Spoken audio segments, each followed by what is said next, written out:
Benjamin Harrison, the 23rd President of the United States, holds a unique place in American history. His grandfather, William Harrison, was the 9th President, and his great-grandfather was the signatory to the Declaration of Independence. 6 new states joined the Union during his presidency between 1889 and 93. 4 states, North Dakota, South Dakota, Montana, and Washington, joined in November 1889 in the first year as president. The following year, in July, 2 other states joined, Idaho and Wyoming. Now, just to take a brief look at Harrison's background. Benjamin Harrison was born in North Bend in the state of Ohio in 1833.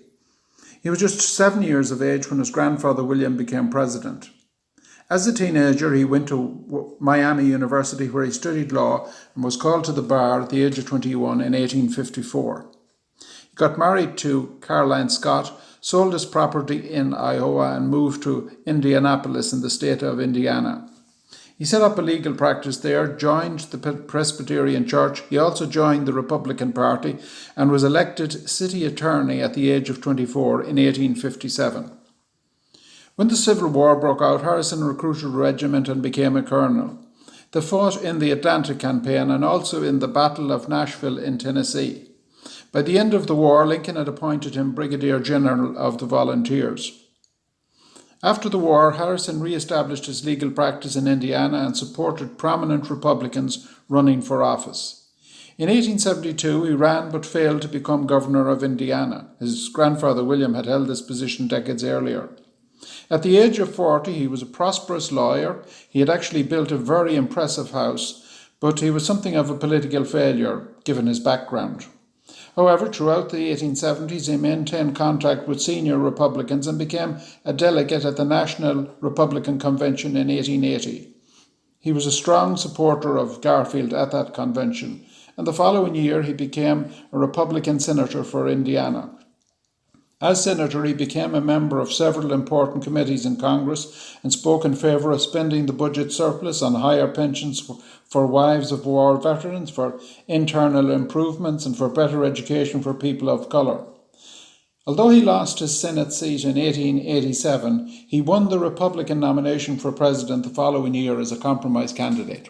The tariff, the level of the tariff actually was a very strong issue, the principal issue of the 1888 campaign.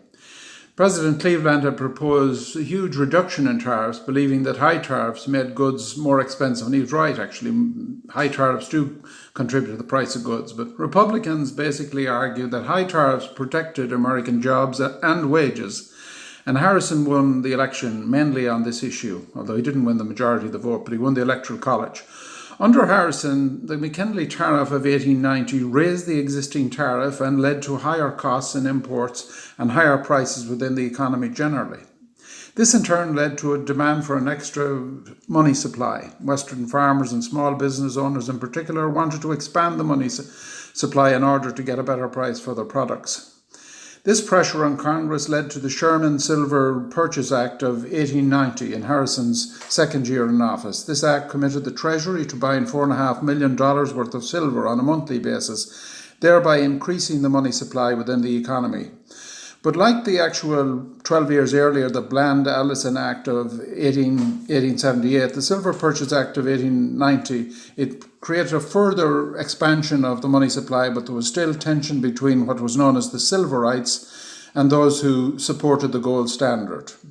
This new act represented a greater expansion of the money supply, but did not basically solve the fundamental economic problems, because at the same time, the McKinley tariff raised the tariff and thereby raised the price of a wide range of products within the American economy. Also, the Silver Purchase Act of 1890 meant that the legal value of silver was worth about 40% less than its real value, so that people paid for goods and they also paid their taxes with silver dollars, while international creditors basically demanded gold as payment for the imports. This led to a decrease in the national gold reserve, so Harrison and his cabinet believed basically that the best economic solution was to increase the tariff and prices generally and compensate for this by expanding the money supply. That was their basic economic strategy. James G Blaine, who had been a strong contender for the presidential nomination, became Secretary of State. William Wyndham was appointed Secretary of the Treasury, but was replaced after 2 years by Charles Foster. Benjamin F. Tracy became Secretary of the Navy and oversaw continued expansion of the Navy. Overall, Harrison made enemies within the Republican Party by failing to select senior figures. The first couple of months also was taken up with major appointments to the civil service, despite the fact that the Pendleton Act of 83, there basically covered junior and middle ranks with exams, but Harrison himself was taken up with major appointments to the civil service in the first couple of months of his administration. The Harrison administration also introduced the Sherman Antitrust Act of 1890, which was intended to break up industrial monopolies and was effective for decades to come. Senator John Sherman from Ohio was the principal author of this act. He was deeply disappointed to be left out of the cabinet, but he had a major impact on US politics as the principal author of this act and also of the Silver Purchase Act of 1890. The Antitrust Act legislation in particular had a major impact. T.R. Roosevelt used it extensively. If you want to look at a future video, you can see that. It had a powerful impact for decades to come, but it also expanded the power of the federal government. That's the antitrust legislation. Once he was elected president, Harrison seems to have acted independently of many senior Republicans. On the other hand, he appointed John Wanamaker to be the Postmaster General. Friends of Wanamaker had bought Harrison's wife a lovely holiday home for $10,000, which is basically kind of a bribe. However, when news of this broke out, Harrison quickly paid for the house and thereby nullified a potential scandal. However, he offended major politicians by their exclusion from cabinet and failed to get their backing in the 92 election against Cleveland. In relation to foreign affairs, the first International Conference of American States met in Washington in 1889, the first year of Harrison's presidency. The aim of the conference was to agree terms, trade terms, and possibly currency integration terms between the United States and several Latin American countries. Although it had failed to achieve these objectives, Harrison and State Secretary Blaine concluded reciprocal treaties with eight Latin American countries in the following years. Also in 1889, the US and UK and Germany were involved in something of a dispute in relation to the Samoan Islands. Harrison demanded and achieved a US base on the islands, a US naval base on the islands. Harrison also forced the European nations to lift the ban on US exports of pork and requested Congress to pass a Meat Inspection Act in order to avoid similar situations occurring in the future. The US and Britain were also involved in something of a dispute over fishing rights off the Alaskan coast. The British government, which controlled Canadian foreign policy at the time, agreed to pay compensation about 10 years later in relation to this matter. In 1891, the Baltimore crisis involved a situation where Patrick Egan, the US minister to Chile, promised asylum status in the US to refugees fleeing from the civil war there.